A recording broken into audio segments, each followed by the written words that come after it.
যুক্তরাষ্ট্রে আজ বসছে কোয়াডের শীর্ষ সম্মেলন। থাকবেন ভারত, জাপান, অস্ট্রেলিয়ার সরকার প্রধানরা। মোদি বাইডেন বৈঠকে গুরুত্ব পেতে পারে বাংলাদেশ প্রসঙ্গ, নজর রাখার পরামর্শ। পশ্চিমবঙ্গে সিবিআই দফতরের সামনে ব্যাপক বিক্ষোভ চিকিৎসকদের। হত্যাকাণ্ডের ন্যায় বিচার দাবি। হাসপাতালে জরুরি পরিষেবায় ফিরলেও আন্দোলন চালিয়ে যাওয়ার ঘোষণা। এবং আরব আমিরাতে সাধারণ ক্ষমা ঘোষণার ২০ দিন পরও বৈধ হতে পারেননি অনেক বাংলাদেশি। নিয়ম না জানায় চরম ভোগান্তি। দূতাবাসের সহযোগিতা না পাওয়ার অভিযোগ প্রবাসীদের।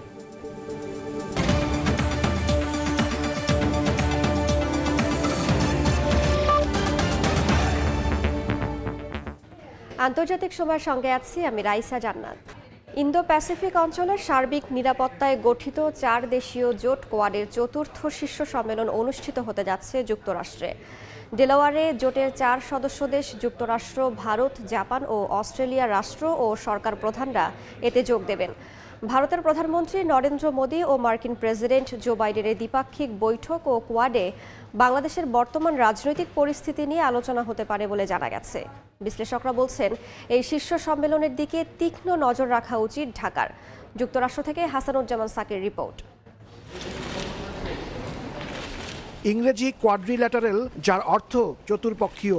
ইন্দো প্যাসিফিক অঞ্চলের উন্নয়ন, অর্থনীতি ও নিরাপত্তায় 4 দেশ যুক্তরাষ্ট্র, ভারত, জাপান ও অস্ট্রেলিয়াকে নিয়ে গঠিত এই জোট বা স্ট্র্যাটেজিক গ্রুপ কোয়াড নামেই পরিচিত। এই জোটের চতুর্থ শীর্ষ সম্মেলন অনুষ্ঠিত হচ্ছে যুক্তরাষ্ট্রের ডেলাওয়ার অঙ্গরাজ্যে। এই উপলক্ষে বৈঠকে বসছেন মার্কিন প্রেসিডেন্ট জো বাইডেন, ভারতের প্রধানমন্ত্রী নরেন্দ্র মোদি, জাপানের প্রধানমন্ত্রী ফুমিও কিশিদা এবং অস্ট্রেলিয়ার প্রধানমন্ত্রী অ্যান্থনি আলবানিজ।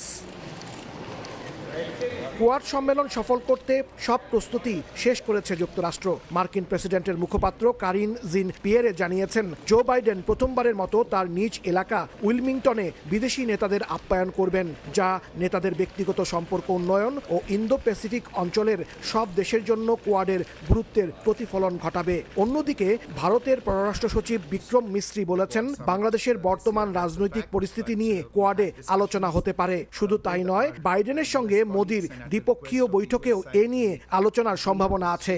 সামিটের এজেন্ডা যে প্রকাশ করা হয়েছে, যে 10 দফা এজেন্ডা আমরা দেখতে পাচ্ছি, আমরা তাতে বাংলাদেশ প্রসঙ্গ নেই, কেমন। কিন্তু যেহেতু ভারত এই কোয়াডের একজন, ভারতের নিজস্ব আগ্রহ আছে বাংলাদেশ প্রশ্নে। যুক্তি ছিল যে ভারত মনে করে যে আমাদের যে কৌশলগত স্বার্থ তা বর্তমান মানে হাসিনা সরকার অনেক বেশি এফেক্টিভলি সার্ভ করে। এখন হাসিনা নেই এবং তার ফলে দুই দেশের মধ্যে একটা টানাপোড়েন শুরু হয়েছে। বাংলাদেশ সরকার মনে করছে যে হাসিনা ভারতে বসে আমার বিরুদ্ধে ষড়যন্ত্র করছে এবং তাকে প্রোটেক্ট করছে কে? ভারত। ফলে অবভিয়াসলি সম্পর্কটা খুব আনকমফোর্টেবল। জাতিসংঘ সাধারণ পরিষদের মূল পর্বে যোগ না দিয়ে সামিট অফ দ্য ফিউচার শীর্ষক একটি সাইডলাইন অনুষ্ঠানে অংশ নিয়ে একদিন আগেই ভারতে ফিরে যাচ্ছেন প্রধানমন্ত্রী নরেন্দ্র মোদি। অনেকে মনে করছেন, জাতিসংঘের চেয়ে এই মুহূর্তে কোয়াডকেই বেশি গুরুত্বপূর্ণ ভাবছে ভারত। রাজনৈতিক বিশ্লেষকরা বলছেন, কোয়াড শীর্ষ সম্মেলনের দিকে তীক্ষ্ণ নজর রাখা উচিত বাংলাদেশের। এখানে আমরা আলোচিত হই বা না হই, এটি আমাদের অঞ্চল নিয়ে বৈঠক হচ্ছে। চীনকে নিয়ে, চীন আমাদের একটা বড় পার্টনার, তাকে নিয়ে আলোচনা হচ্ছে এবং আমাদের সাথে চীনের সম্পর্ক নানাভাবে এই কোয়াডের অ্যাক্টিভিটিসের সঙ্গে জড়িত। ফলে অবভিয়াসলি আমরা নজর রাখবো। ভারত ইনসিস্ট করছে যে হাসিনা গভর্নমেন্ট রাখতে হবে, আর সেখানে আমেরিকা বলছে যে না, বাংলাদেশে মুক্ত স্বাধীন নির্বাচন ব্যবস্থা স্ট্যাবলিশ করতে হবে। ফলে দুজনের স্ট্র্যাটেজিক গোল কিন্তু সম্পূর্ণ ভিন্ন।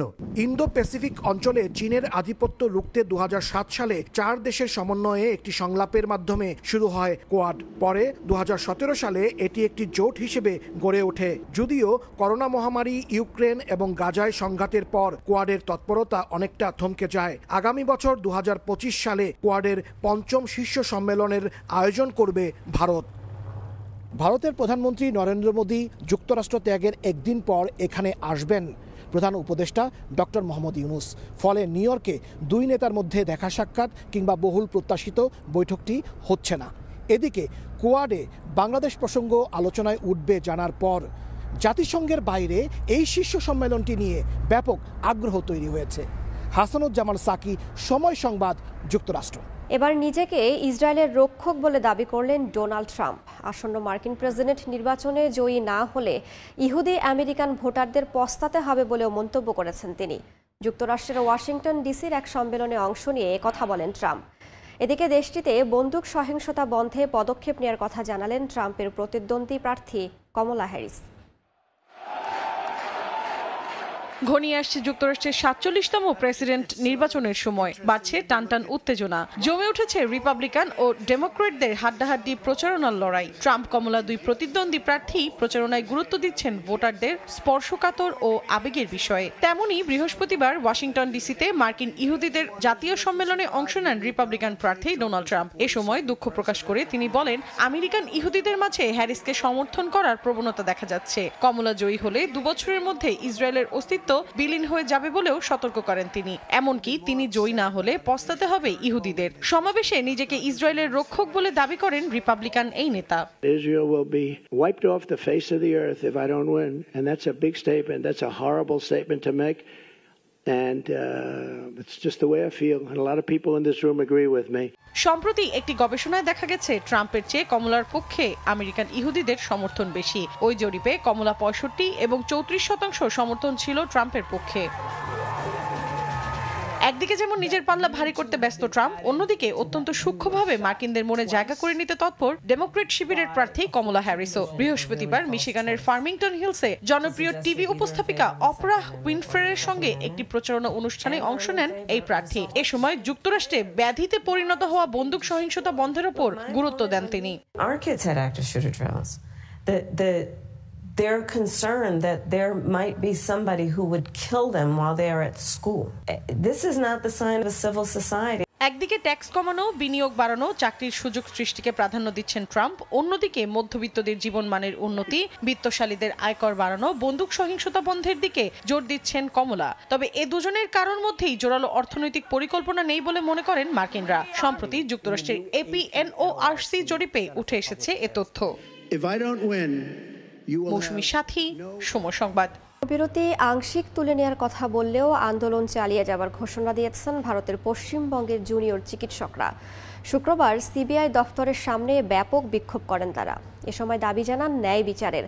এদিকে আজ থেকে বিভিন্ন হাসপাতালে জরুরি পরিষেবায় কাজ শুরু করলেও সব দাবি না মানা পর্যন্ত সাধারণ বিভাগে যোগ দেবেন না বলে জানিয়েছেন চিকিৎসকরা। বিস্তারিত জানাচ্ছেন সুব্রত আচার্য, ছবি তুলেছেন বিশ্বজিৎ দাস। বৃহস্পতিবার সন্ধ্যায় ভারতের পশ্চিমবঙ্গ সরকারের সঙ্গে আবারও বৈঠকে বসেন আন্দোলনকারীরা। মমতা প্রশাসনকে বেশ কয়েকটি শর্তও দেন তারা। আগামীতে কোনো মেডিকেল কলেজ হাসপাতালে এ ধরনের কাণ্ড যেন না ঘটে সেটাও নিশ্চিতের দাবি জানানো হয়। রাজ্যের চলমান স্বাস্থ্য ব্যবস্থা ঢিলে সাজানোর আহ্বানও জানান বিক্ষোভকারীরা। পরে চলমান কর্মবিরতির আংশিক তুলে নেয়ার ঘোষণা দেন আন্দোলনরত জুনিয়র চিকিৎসকরা। শনিবার সকাল থেকে নিজ নিজ হাসপাতালের জরুরি চিকিৎসা পরিষেবায় অংশ নেবেন তারা। তবে বিচার সুনিশ্চিত না হওয়া পর্যন্ত আন্দোলন জারি থাকবে। প্রয়োজনে আবারও পূর্ণ কর্মবিরতিতে যাওয়ার হুঁশিয়ারিও দেন আন্দোলনকারীরা। এদিকে শুক্রবার বিকেলে কলকাতার সিবিআই দপ্তরের সামনে বিক্ষোভ দেখান জুনিয়র চিকিৎসকরা। এর আগে তারা স্বাস্থ্য ভবন থেকে পা মেলান প্রতিবাদ মিছিলে। জাস্টিস ফর আরজিকর স্লোগানে তখন মুখরিত কলকাতার আকাশ বাতাস। গণমাধ্যমের সামনে উগরে দেন তাদের ক্ষোভও, জানান আগামী দিনেও এই আন্দোলন চালিয়ে যাওয়ার কথা। আন্দোলন থামার কোনো প্রশ্নই নেই। ন্যায় বিচারের যে দাবি, সেই দাবি থেকে আমরা অনেক দূরে আছি। আমরা সিবিআই এর কাছে জানতে চাই যে এই তদন্তের গতিবিধি, তদন্ত যাতে আরো দ্রুত হয়, যাতে এই থ্রেট কালচার পুনরাবৃত্তি না হয়, যাতে আরেকটা অবহেলা না হয়, এই ব্যাপারে কিন্তু সরকারের থেকে আমরা কোনো সদুত্তর এখনো পাইনি। গেল সোমবার মুখ্যমন্ত্রী মমতা বন্দ্যোপাধ্যায়ের সঙ্গে দীর্ঘ বৈঠকে কলকাতার পুলিশ কমিশনার সহ স্বাস্থ্য দপ্তরের বেশ কয়েকজন শীর্ষস্থানীয় কর্মকর্তাকে সরিয়ে দেওয়ার সিদ্ধান্ত নেওয়ার পর আন্দোলনকারী চিকিৎসকরা ধাপে ধাপে কাজে যোগ দেওয়ার সিদ্ধান্ত নেন। 9 আগস্ট কলকাতার আরজিকর হাসপাতালে রাতের ডিউটির সময় এক নারী চিকিৎসককে ধর্ষণ এবং হত্যা করা হয়। ওই ঘটনার প্রতিবাদে ফুঁসে ওঠেন গোটা ভারতের চিকিৎসক মহল। জুনিয়র চিকিৎসকদের সঙ্গে এই আন্দোলনে শরিক হন ভারতের সাধারণ মানুষও। তৃণমূল বিরোধী রাজনৈতিক দলগুলো এতে সমর্থন জানায়। সুব্রত আচার্য, সময় সংবাদ, ভারত। যুক্তরাষ্ট্রের ক্যালিফোর্নিয়ায় সড়ক দুর্ঘটনায় ৮ দমকল কর্মী আহত হয়েছেন। কর্তৃপক্ষ জানায় স্থানীয় সময় বৃহস্পতিবার বিমানবন্দরে আগুন নিভিয়ে বাড়ি ফেরার পথে মহাসড়কে দমকল বাহিনীর গাড়ি উল্টে এই দুর্ঘটনা ঘটে। সড়কে থাকা একটি মইয়ের কারণে গাড়িটি উল্টে যায় বলে জানান প্রত্যক্ষদর্শীরা। এ সময় আহতদের স্থানীয় হাসপাতালে ভর্তি করা হয়, তবে গুরুতর আহত একজনকে হেলিকপ্টারে করে হাসপাতালে নিয়ে যাওয়া হয়। এ ঘটনায় শোক প্রকাশ করেছেন অঞ্চলটির দমকল বাহিনীর প্রধান। মালয়েশিয়ায় হয়ে গেল আন্তর্জাতিক হালাল পণ্য মেলার ২০তম আসর। বিশ্বের অন্যান্য দেশের পাশাপাশি এতে অংশ নেয় বাংলাদেশের ৫টি প্রতিষ্ঠান। ৪ দিনব্যাপী এই মেলায় দেশীয় ব্যবসায়ীরা সাজিয়ে বসেন নানা পণ্যের পসরা। ৩ লাখ কোটি মার্কিন ডলারের বৈশ্বিক অর্থনীতির সুযোগ গ্রহণে মালয়েশিয়ায় ব্যবসায়ীদের প্রস্তাব। মোহাম্মদ আব্দুল কাদেরের রিপোর্ট। মালয়েশিয়ার ইন্টারন্যাশনাল ট্রেড অ্যান্ড এক্সিবিশন সেন্টারে হয়ে গেল বিশ্বের সবচেয়ে বড় হালাল পণ্যের মেলা ২০তম আন্তর্জাতিক হালাল শোকেস। মঙ্গলবার থেকে শুরু হওয়া ৪ দিনব্যাপী এই মেলায় অংশ নেয় বাংলাদেশ সহ ৪৫টিরও বেশি দেশের ১,০০০-এরও বেশি প্রতিষ্ঠান। মেলায় বাংলাদেশের ৫টি শিল্প প্রতিষ্ঠান অংশ নেয়। খাবার, পানীয়, চামড়া ও চামড়াজাত পণ্য নিয়ে মালয়েশিয়ায় বাংলাদেশ চেম্বার অব কমার্স এ মেলায় অংশগ্রহণ করে। অংশগ্রহণকারী প্রতিষ্ঠানের মধ্যে নেটওয়ার্কিং, বিজনেস ম্যাচমেকিং সহ সার্বিক সহযোগিতা করেছে মালয়েশিয়ার বাংলাদেশ হাইকমিশন। মেলার সমাপনী দিনে মেলা ও বাংলাদেশি স্টল পরিদর্শন করেন দেশটিতে নিযুক্ত বাংলাদেশের হাইকমিশনার। মালয়েশিয়ায় বাংলাদেশি পণ্যের বাজার সম্প্রসারণে ব্যবসায়ীদের বিভিন্ন পরামর্শ দেন তিনি। এই অংশগ্রহণের মধ্য দিয়ে হালাল বাণিজ্য সম্প্রসারণের ক্ষেত্রে বাংলাদেশ কীভাবে উপকৃত হতে পারে এবং আমাদের পণ্যসমূহ বিদেশিদের কাছে পরিচিত করার একটি সুন্দর সুযোগ এসেছে। বাংলাদেশে হালাল করিডোর প্রতিষ্ঠার মাধ্যমে ৩ লাখ কোটি মার্কিন ডলারের বৈশ্বিক অর্থনীতির সুযোগ গ্রহণের জন্য মালয়েশিয়ায় ব্যবসায়ীদের প্রস্তাব দেওয়া হয়েছে। বাংলাদেশি উদ্যোক্তারা বলেন, অন্য দেশের পণ্য বাজারজাতকরণের পদ্ধতি দেখে অভিজ্ঞতা সঞ্চয় করছেন। বিদেশিরা আসলে আমাদের যখন প্রোডাক্টগুলো ট্রাই করছে, then they are really surprise. Bangladesh একটা country, so they are able to manufacture এত ভালো। আমাদের এক্সপেকটেশন যেটা ছিল তার চেয়ে বেশি কিন্তু আমরা এই মেহাসে সাড়া পেয়েছি। বহির্বিশ্বে মার্কেটিং করতে পারি, আমাদের বাংলাদেশের ব্র্যান্ড দাঁড়াইতে পারি, ইনশাল্লাহ আমাদের দেশে অর্থনৈতিক অবস্থা অনেক মজবুত হবে। মেলার সার্বিক ব্যবস্থাপনায় ছিল মালয়েশিয়ার বিনিয়োগ, বাণিজ্য ও শিল্প মন্ত্রণালয় এবং Malaysia external trade development corporation. মেলায় অংশগ্রহণের মাধ্যমে বাংলাদেশে হালাল সেক্টরের উন্নয়ন তথা মালয়েশিয়া সহ আসিয়ান অঞ্চলে বাংলাদেশি পণ্যের বাজার বৃদ্ধি পাবে বলে মত বাংলাদেশি উদ্যোক্তাদের। মালয়েশিয়ার আন্তর্জাতিক বাণিজ্য ও প্রদর্শনী কেন্দ্র থেকে মোহাম্মদ আব্দুল কাদের, সময় সংবাদ। দীর্ঘ ১ যুগ পর ইতালির রাজধানী রোমে বাস, মেট্রো ও ট্রামের ভাড়া 40% বাড়ানো হয়েছে। রাজধানীর মেয়র এক ঘোষণায় বিষয়টি জানান। রোম সিটি কর্পোরেশন বলছে, নগরীর পাবলিক ট্রান্সপোর্ট কোম্পানি আটাকের সঙ্গে চুক্তি নবায়নের প্রয়োজনীয় অর্থ সংগ্রহ করতেই এই মূল্য বৃদ্ধি। তবে কর্তৃপক্ষের এমন সিদ্ধান্তে হতাশ স্থানীয় সহ প্রবাসী বাংলাদেশিরা। ইতালি থেকে হাসান মাহমুদের রিপোর্ট। পর্যটকের নগরী হিসাবে খ্যাত ইতালির রাজধানী রোম।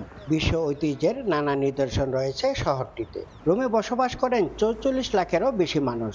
এর মধ্যে শুধু বাংলাদেশি আছেন ৩০,০০০। এছাড়া প্রতিদিন হাজার হাজার পর্যটক আসেন নগরীতে। আর স্থানীয় সহ পর্যটকদের প্রধান বাহন বাস, মেট্রো এবং ট্রাম। এবার শহরের গণপরিবহনের ভাড়া বাড়ানোর সিদ্ধান্ত নিয়েছে কর্তৃপক্ষ। রোম সিটি কর্পোরেশন সূত্রে জানা গেছে, শহরের মেয়র রবের্তো গোলতেইরি এই নগরীতে চলাচলকারী বাস, ট্রাম এবং মেট্রোর ভাড়া শতকরা 40% বাড়িয়েছেন। সিটি কর্পোরেশন আরও জানায়, নগরীতে পাবলিক ট্রান্সপোর্ট কোম্পানির সঙ্গে চুক্তি নবায়নের জন্য প্রয়োজনীয় 2,20,00,000 ইউরো সংগ্রহ করতেই ভাড়া বাড়ানো হয়েছে। জানা গেছে, 2 দিনের টিকিটের দাম 12.5 থেকে বাড়িয়ে 16 ইউরো 70 সেন্ট, 72 ঘন্টার টিকিটের দাম 18 ইউরো থেকে বাড়িয়ে 24 ইউরো, আর সাপ্তাহিক টিকিটের দাম 24 ইউরো থেকে বাড়িয়ে 32 ইউরো করা হয়েছে। তবে মাসিক এবং বার্ষিক টিকিটের দাম অপরিবর্তিত রাখা হয়েছে। এদিকে গণপরিবহনের ভাড়া বাড়ানোয় হতাশা প্রকাশ করেছেন দেশটিতে বসবাসরত প্রবাসী বাংলাদেশিরা। বাস ভাড়া বৃদ্ধির ফলে কিন্তু আমাদের একটি বড় টাকা বাসের যাতায়াতের খরচ হয়ে যায়। এতে আমাদের দুর্ভোগটা আরও বেশি বৃদ্ধি পাবে। প্রবাসী আমরা যারা আছি, আমাদের উপরে বাড়তি চাপ। 2025 সালে ইতালির ভ্যাটিকান সিটির জুবিলি অনুষ্ঠিত হবে। এই উপলক্ষে কেবলমাত্র রাজধানী রোমেই 3,20,00,000 তীর্থযাত্রী ও পর্যটক আসবে বলে ধারণা করা হচ্ছে। ফলে টিকিটের এই দাম বাড়ানোর পেছনে বিপুল সংখ্যক পর্যটকের আগমনকেও একটি উপলক্ষ মনে করছেন অনেকে। ইতালির রোম থেকে হাসান মাহমুদ, সময় সংবাদ। বিশ্বজুড়ে বিক্রি শুরু হয়েছে আইফোন 16 সিরিজের ফোন। পছন্দের মডেলটি নিতে অ্যাপল স্টোরের সামনে দীর্ঘ ভিড় করছেন ক্রেতারা। শুক্রবার বিশ্বের 60টি দেশে একযোগে পাওয়া যাচ্ছে আইফোন 16 সিরিজের ফোন। শুক্রবার সকাল থেকে ভারতের মুম্বাইয়ের অ্যাপল স্টোরের সামনে ভিড় ছিল চোখে পড়ার মতো। হাজারো মানুষ অধীর আগ্রহ নিয়ে অপেক্ষা করছিলেন স্টোরটি খোলার। এদের অনেকেই বৃহস্পতিবার রাত থেকেই লাইনে দাঁড়িয়েছিলেন। অল্প সময় পর আসে সেই মাহেন্দ্রক্ষণ। প্রতিষ্ঠানটির কর্মীরা স্টোরে স্বাগত জানান ক্রেতাদের। ভিতরে ঢুকেই বহুল কাঙ্ক্ষিত আইফোন 16 সিরিজের ফোন হাতে নিয়ে নেড়েচেড়ে দেখেন অনেকে। চোখে মুখে তৃপ্তিও ছিল দেখার মতো। নিজের পাশাপাশি পরিবারের সদস্যদের জন্যও পছন্দের ফোন কিনেছেন কেউ কেউ। मैं 21 आवर्स से लाइन में खड़ा हूँ। मैं कल 11 o'clock को स्टोर ओपन हुआ था, तब से आया हुआ हूँ, इधर ही हूँ। और उसके बाद अभी मैं फर्स्ट एंटर होऊंगा स्टोर में। मैंने 5 मोबाइल लिया है, कुछ बीवी के लिए है और बच्चों के लिए। ভারতীয় গণমাধ্যমগুলো বলছে মুম্বাইয়ের পাশাপাশি দিল্লির অ্যাপল স্টোরেও একই রকম ভিড় ছিল। দেশটিতে নতুন আইফোন 16 সিরিজের ফোনের দাম শুরু হয়েছে ৭৯,৯০০ রুপিতে, আর প্রো মডেলের দাম শুরু ১,১৯,৯০০ রুপিতে। ভারত ছাড়াও শুক্রবার থেকে বিশ্বের অন্তত 60টি দেশে একযোগে পাওয়া যাচ্ছে আইফোন সিরিজের নতুন ফোন। চীনে হুয়াওয়ের ফোনের সঙ্গে আইফোন 16-এর হাড্ডাহাড্ডির একটা সংখ্যা থাকলেও স্টোরগুলোতে ক্রেতাদের উপচে পড়া ভিড় দেখা গেছে। সবাই ছুটছেন নতুন ফিচারের ফোনটি সংগ্রহ করতে। আইফোন 16 ও 16 প্লাসে রয়েছে বায়োনিক A18 চিপ, আর প্রো মডেল থাকছে বায়োনিক A18 প্রো চিপ। সময়ের সঙ্গে তাল মিলিয়ে থাকছে কৃত্রিম বুদ্ধিমত্তাও। রাহানুর রানা, সময় সংবাদ। আন্তর্জাতিক সময়ের শীর্ষ সংবাদ জানিয়ে দিচ্ছি আরও একবার। যুক্তরাষ্ট্রে আজ বসছে কোয়াডের শীর্ষ সম্মেলন। থাকবেন ভারত, জাপান, অস্ট্রেলিয়ার সরকার প্রধানরা। মোদি বাইডেন বৈঠকে গুরুত্ব পেতে পারে বাংলাদেশ প্রসঙ্গ, নজর রাখার পরামর্শ।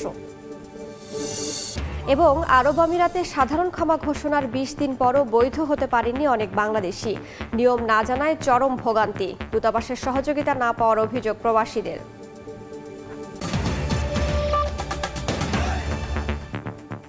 এই ছিল আন্তর্জাতিক সময়ের সঙ্গেই থাকুন সময়ের।